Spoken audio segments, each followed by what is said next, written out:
সুবহানাল্লাহ। আমরা তাওয়াক্কুল করি আমাদের জীবনে, বরকত কম। এই জন্য আল্লাহর প্রতি ভরসা কম, বরকত কম, আমরা শান্তিও পাই না। অশান্তিতে আমরা কেন? রবের শুকরিয়া আদায় করতে পারি না। ছেলে মেয়ে, স্ত্রী, পুত্র, টাকা পয়সা, ধন দৌলত, নিরাপত্তা সবই আছে আমাদের জীবনে, তারপরে আলহামদুলিল্লাহ আমরা বলি না। অধিকাংশ মানুষ বলতেছে, না আমি অফিসার, আমি নিজের যোগ্যতা টাকা কামাইছি, নিজের যোগ্যতা আজকে ডাক্তার, ইঞ্জিনিয়ার। তোমার কিছু যোগ্যতা নেই। কিছু যোগ্যতা যদি আল্লাহ না দিত, কি যোগ্যতা আছে বলেন তো? আপনি কিভাবে আলেম হতে পারতেন যদি আল্লাহ না চাইতো? আপনি কিভাবে ইঞ্জিনিয়ার হতে পারতেন আল্লাহ না চাইলে? কিসের আপনি গরুর করেন, অহংকার কিসের? মানুষ বলে না, দেখেন আপনি দেখেন আমাদের দেশে ডাক্তারদের কাছে গিয়ে চলে যান।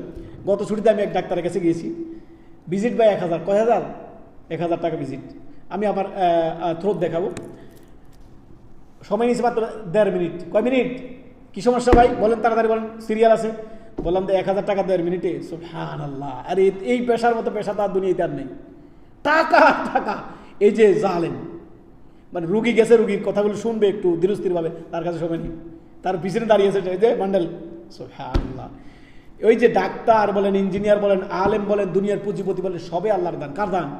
আল্লাহর দান। আল্লাহ না চাইলে সে কিছুই হতে পারতো না। আল্লাহ তাআলা কি বলছে? তুমি নাথিং ছিলা, মোহাম্মদ কাতার একটা মাংস টুকরা ছিলা, মাংস পিণ্ডে ছিলা, একটা কি ছিলা তুমি?